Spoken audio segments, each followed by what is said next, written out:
CV बनाने के क्या उसूल हैं? हम नॉर्मली सीवी में कौन सी गलतियां किया करते हैं और एक रिक्रूटर आपकी सीवी में क्या देखता है? मैं हूं शाहान बाबर। सबसे पहले हम ये जान लें कि सीवी की जो लेंथ है वो एक पेज से ज़्यादा नहीं होनी चाहिए।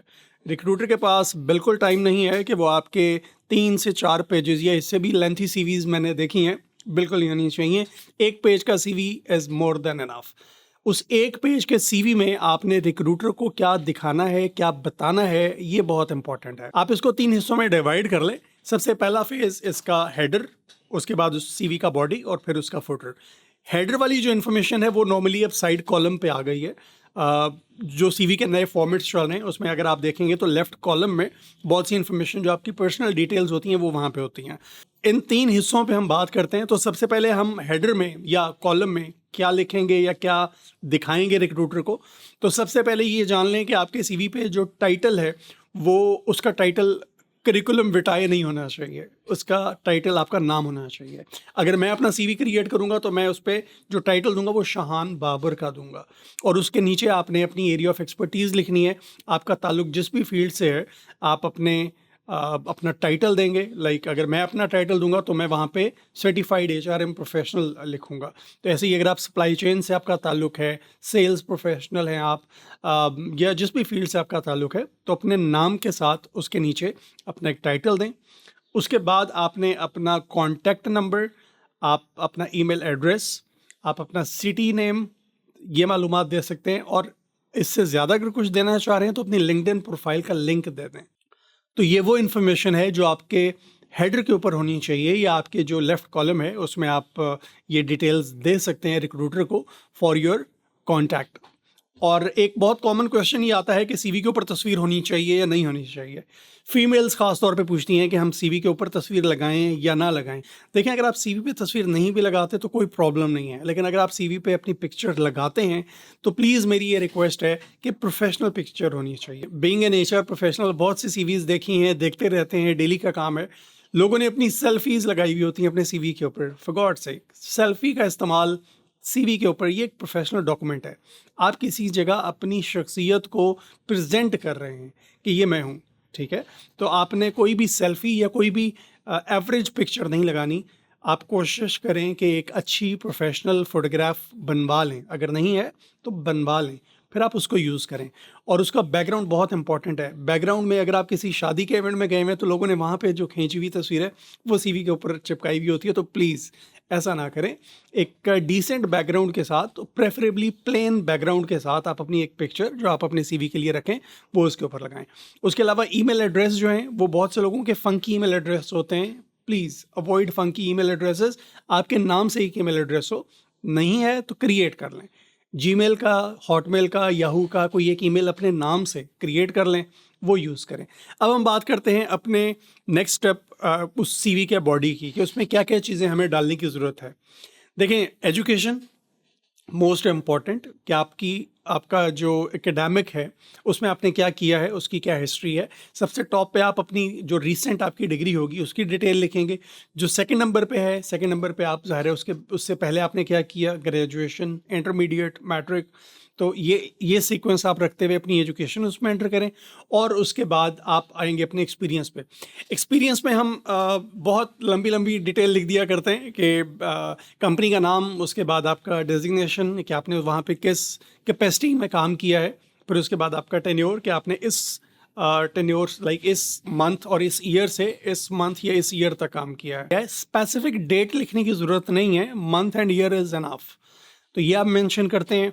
बहुत से लोग अपने सीवी में इसके बाद बुलेट्स में बहुत डिटेल में अपनी पूरी जॉब डिस्क्रिप्शन लिख देते हैं कि मैंने यहाँ पे रहते हुए ये काम किए हैं। देखें, बहुत लेंथी नहीं बनाना है। जैसे हमने पहले बात की है, रिक्रूटर के पास टाइम नहीं है कि वो आपकी पूरी सीवी डिटेल से पढ़े। उसको सिर्फ बुलेट पॉइंट्स में 2-3 चीज़ें वो दिखाएं जो वो देखना चाहता है। फॉर एग्जांपल, एक वैकेंसी अनाउंस हुई है मैनेजर टैलेंट एक्विजिशन की, ठीक है।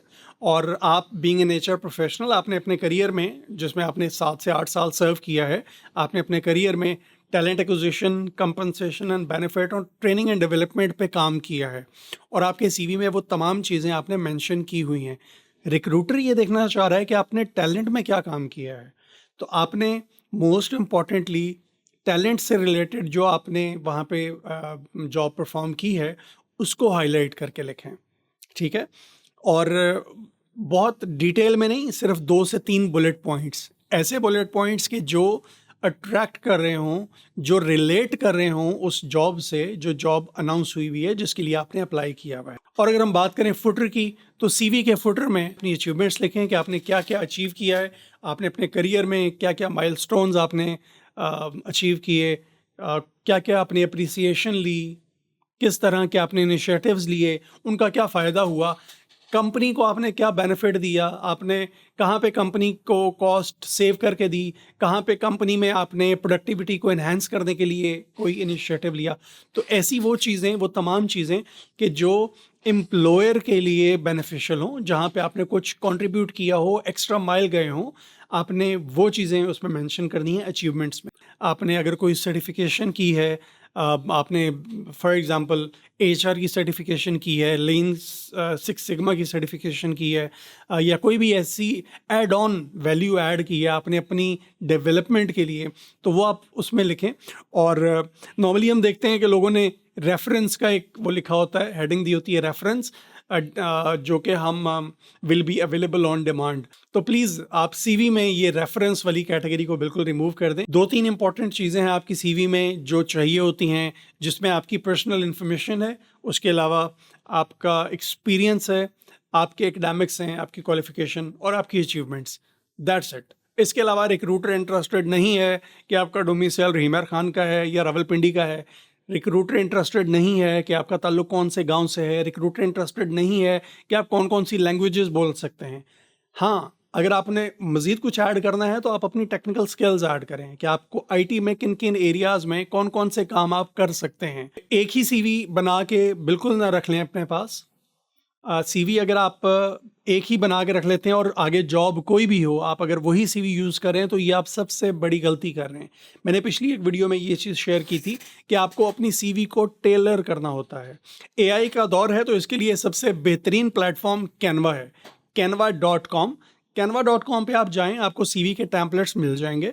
वहाँ पे आप अपने गूगल के अकाउंट से लॉगिन कर सकते हैं और सीवी के फॉर्मेट्स को देख के जो आपके प्रोफेशन के हिसाब से सूटेबल सीवी हो, आप उसको एडिट करके अपनी इन्फॉर्मेशन उसमें डाल सकते हैं और फिर उसको अपने पास सेव रखें। फिर आप किसी भी जॉब के लिए अप्लाई कर रहे हैं तो पहले एक दफ़ा उस जॉब की डिस्क्रिप्शन को पढ़ लें कि उसमें रिक्रूटर क्या मांग रहा है, उस कंपनी की रिक्वायरमेंट है क्या। उसकी रिक्वायरमेंट को सामने रखते हुए आप उसको टेलर करें और जो उनकी रिक्वायरमेंट्स हैं, जो उस जॉब की डिस्क्रिप्शन है, उसमें से जो काम आपने अपने करियर में किए हुए हैं, जिन जिन कंपनीज़ में रहते हुए किए हुए हैं, तो उन कंपनीज़ के नीचे एक्सपीरियंस में जो बुलेट पॉइंट मैंने आपसे कहे थे वो आप रिलेट करके उसमें लिखें कि आपने ये काम ऑलरेडी किया हुआ है, ताकि रिक्रूटर जैसे ही आपका सीवी पढ़े उसको ये लगे कि यार this is the right person, this is the right candidate जिसको मैं ढूंढ रहा हूँ। मुझे उम्मीद है कि ये वीडियो आपके लिए हेल्पफुल साबित हुई होगी। अगर इसके अलावा आपका कोई क्वेश्चन हो तो इस वीडियो के कमेंट बॉक्स में आप लिख सकते हैं। I will get back to you.